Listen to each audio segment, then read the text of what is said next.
us look at these interesting developments. Of course, something that is very pleasant to the ear, that every patriotic Nigerian will always want to hear again and again. This time around, the bandits, the Fulani militias, are in a bigger trouble.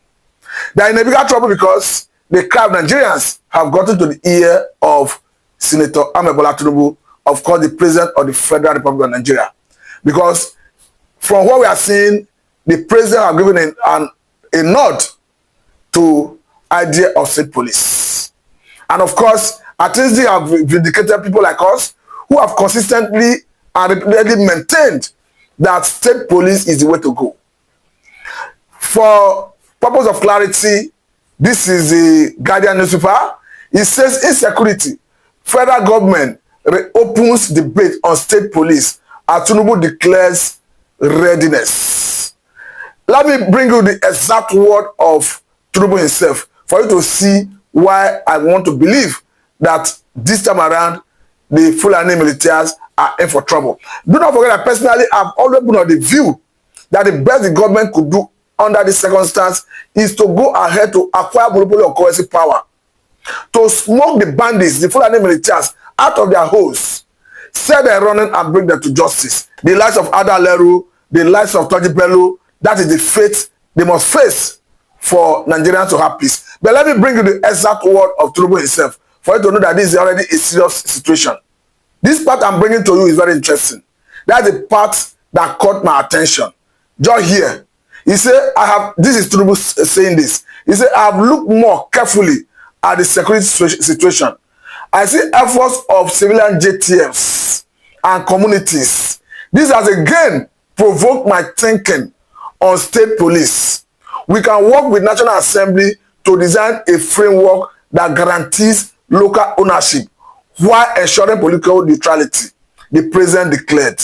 Now, the way it is, do not forget that recently, the Director General of GSS, Ajayi, already made it clear that the communities should be empowered to be the front line of defense in case of invasion and all the type of insecurity we are seeing. And we know the role of DSS in the society.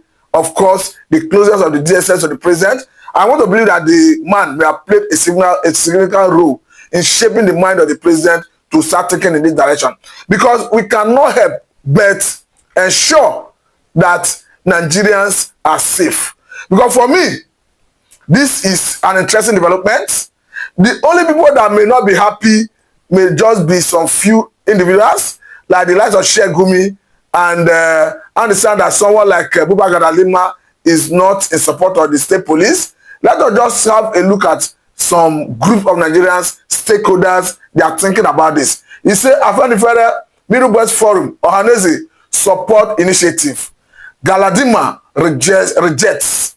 And again, to lay credence to my position, look at what, of course, Lawa, the governor of Zamfara State governor, said regarding this. He said, Lawa, he said, with control of security, Zamfara banditry will end in 2 months. This is coming from a state governor who lamented recently that even with the technology advancement he have acquired as a person, as a governor, which they already deployed, that he can clearly see the movement of bandits. He can clearly see their location even through his phone. That the only challenge they have is the inability to control the security architecture. He even lamented that on a particular incident that the bandits were to attack and that they notified the security agencies because the security agencies were not under his command and control. They could not respond to his call. And of course, that best explains the reason people like us have been championing state police. And now that the president himself have keyed into it, I think it's a welcome development. Because why personally I know that this government is serious to fight banditry is very soon the government will be taking delivery of 50 fighter jets. I must say that this is not the best of time for the likes of Sheikh Gumi. This is not the best of time for the likes of Adaleru, the likes of Toji Bello, who have been making Nigerians to have sleepless nights and alive-in Nigerians in different parts of the country where they currently operate. But this time around, I want to say that they have made their match. And I want to believe that every patriotic Nigerian is in support of this move of the government to get rid of the bandits. The likes of Kawo Baraje, who made it clear recently that they brought Fulani militias into Nigeria to remove Jonathan from office in 2015.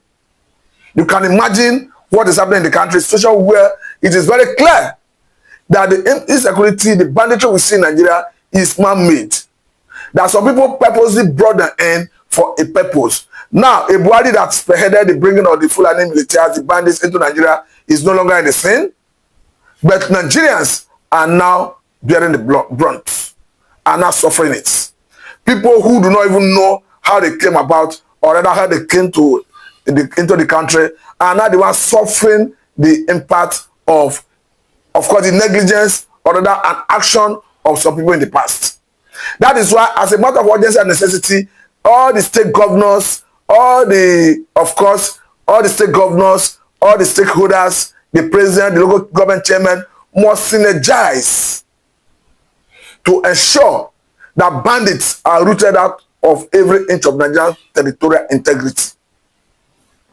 They should not have mercy for them, because there is no peace for the wicked. If all they know is how to kill people, how to disarray people, because even someone like the former governor of Kaduna State is very emphatic. And this is someone who have had a first-hand experience of what banditry looks like, having governed a state that was once ravaged by bandits. He made it very clear that bandits do not repent. His own ideology is to disarray them, send them to their creator, who have the ultimate power to judge them. And I think that is the fate that is going to behold the lives of Ada Aleru, the lives of Toji Bello very soon. That is why I continue to maintain that federal government must not negotiate with Toji Bello. They must not negotiate with Ada Aleru. Ada Aleru, Toji Bello, and their lives must be taken out in the battlefield, or arrested and prosecuted to act as deterrent to others. Kutewa and confess. The same way those leaders of Mahmuda bandit leaders, those leaders of Mahmuda bandit terrorist organization were arrested, the same way Toji Bello and Ada Aleru should be arrested or neutralized in defeat. It doesn't matter. The likes of Sheikh Gumi can shout for Nati tomorrow, because recently he lamented that the government is already brought in Mossad agents into the country. Like I said, I do not have such intelligence to know whether Mossad agents are in Nigeria or not. But I want to say that if Mossad agents are in Nigeria, and perhaps that is the reason we are seeing success against banditry in terms of arrest of their leaders, I want to say it's a welcome development, and the government should continue in that trajectory. Because this same Sheikh Gumi, who advised Northerners, his followers, that they should not vote for any candidate in 2015, that they should not vote for any candidate that will buy more weapons to fight bandits. The same man who have advocated for amnesty for bandits, the same man who have accused federal government that each time they bomb bandits, that they are killing the family members of bandits. That is the same man who is now coming to accuse government that if the Mossad agents are in Nigeria and that they will be targeting Muslim leaders. That's why I say that the government should ignore such character and push ahead to root out banditry in every inch of Nigerian territorial integrity. And even the list that Saudi Arabia made known to Nigerian government through intelligence sharing, I want to say that the Nigerian government should leave it on that list in terms of those terrorism sponsors, get them arrested and prosecuted to act as deterrent to others. I want to say that no stone should be left unturned in the quest to get rid of banditry in the country. Because the problem is, what we hit out here happen in the north is already here with us in the southern part of the country. Before now, the issue of maiming, killing, kidnapping for ransom in terms of banditry was restricted to the northern part of the country. Was restricted to Borno, Yobe. We saw the Dapchi girls, we saw the Chibok girls. We were not seeing all of that in the southern part of the country. But currently, the insecurity in the north is already being exported to the southern part of the country. That is why the government must give it every action, every urgency it deserves. Because for me, life is sacrosanct. And apart from life being sacrosanct, the Constitution made it very clear that the welfare of the people and their security shall be the primary purpose of governance. So to that extent, it is incumbent on the president, on the governors, even the local government chairmen, because to protect lives and property. Because in their respective capacities, they are sworn to an oath to protect lives and property. And apart from that, the Constitution puts it on their shoulder to protect lives and property. So it behoves on them to do so. Because it doesn't matter how they look at it, Nigerians must be protected. Because what is happening in the country have a way of deterring investors into the economy. It doesn't matter how attractive. You understand that going by the strategic nature of Nigeria in terms of natural resources, in terms of human capital and all of that, it is a good destination for investors. But I want to say that as part of the reason is that investors seldom come here is because of this level of insecurity. Because no investor wants to bring his resources, his personnel, sometimes expatriates into an environment, into an economy where there is insecurity, where security of lives and property is not guaranteed. So that's why the government must give it every attention that it deserves. And again, the northerners themselves must be ready to cooperate with the government. I'm saying it particularly because a former House of Assembly member from Borno State made it very clear that a Jonathan government was already getting it right in the terms of fighting bandits, in terms of fighting terrorists, particularly Boko Haram. Because we understand that in 2015, there was an instance where the election was shifted for about 2 or 3 weeks to enable the then government of Jonathan pushed by Boko Haram. Because then the North were on the view that a Jonathan government was not serious to fight against insecurity. So a Jonathan who was obviously angry and desperate to make a point and to end the bandit, the insecurity in the North, to pave way for his election, or rather the election then, went and brought in machineries who were, according to the former House of Assembly member from Borno State, doing excellently well, decimating Boko Haram. But as we have it, a Buhari who brought in bandits from different parts of the African countries saw himself in Asurok, defeating Jonathan according to INEC. And instead of even a Buhari to continue that trajectory, to ensure, because however I look at it, the North is the worst hit when it comes to this insecurity. It's just recently that is gaining root in the southern part of the country. So instead of even a Buhari government to continue in that trajectory, to ensure that banditry, terrorism is rooted out from the country and the North in particular, all we saw his government did was trying to carve a niche to create a space for the Fulani herdsmen. From the issue of Ruga to water resources bay, to almost every action he tried to take was tailored towards carving a space for the Fulani herdsmen. But unfortunately for him, the Land Use Act of 1978 puts the ownership of land on the state governor, or rather on the state, because the governor manages the land on behalf of the states or the residents in any particular state. And as it stands, no environment in the country currently will want to cede land, whether in form of Ruga, whether in form of water resources bill, whether in form of even ranching. No community in the south will want to bring that land to give to Fulani for such. Because that breach of trust is already there. So the point is, those who brought in those Fulani militias should quickly rise to the occasion and show them the road out of the country the way they brought them in. I know that Buhari is no longer in the scene, but the likes of Kawu Baraje is still there. He has made it very clear that they brought them, and he should know his colleagues who were in cahoot with him to drafting those bandits into the country. They should equally synergize to show them the road out of the country, or they should wait for the might of federal government, the wrath of federal government that will come against them very soon. Because by the time those 50 fighter jets land in the country, and state police takes its routes, and they are allowed to be armed, I want to say that it doesn't matter the opinion of the likes of Sheikh Gumi at that point. The Fulani militias must be rooted out.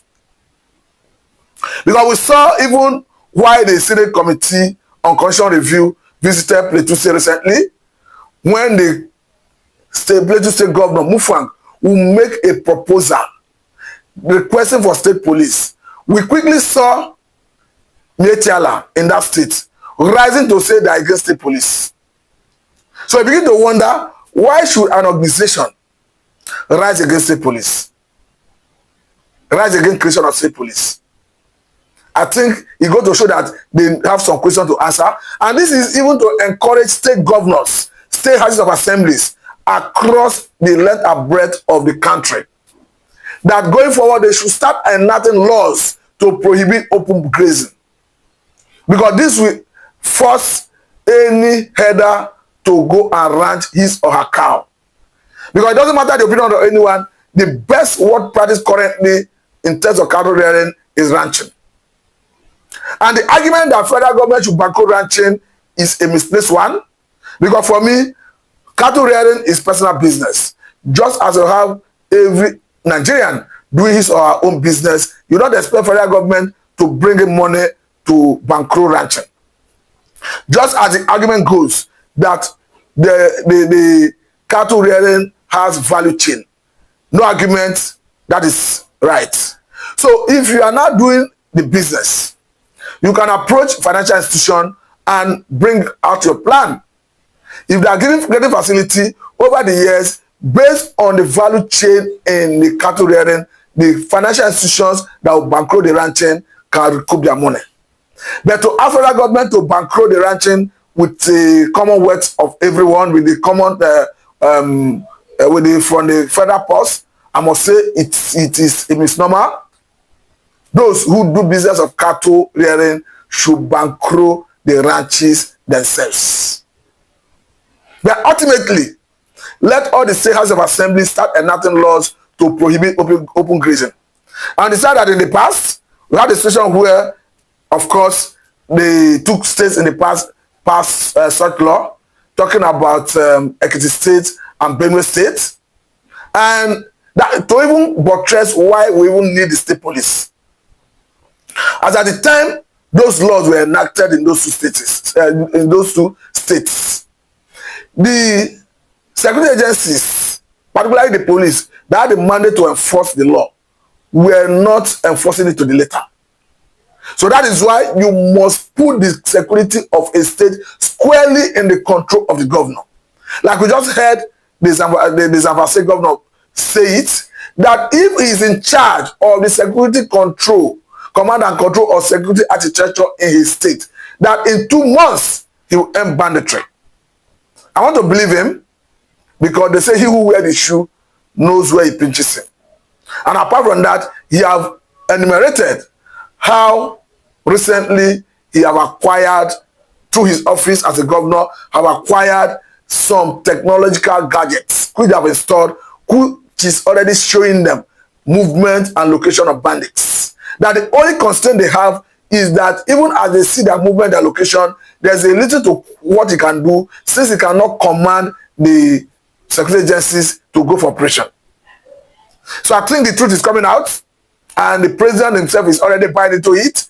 For me, it's a welcome development, and it gladdens my heart to see that very soon the bandits will start hearing from federal government in a language they best understand. And what is that language? The language of force. What is that language? The language of bombardment. What is that language? The language of disaliving them and sending them to their creator, who ultimately have power to judge them.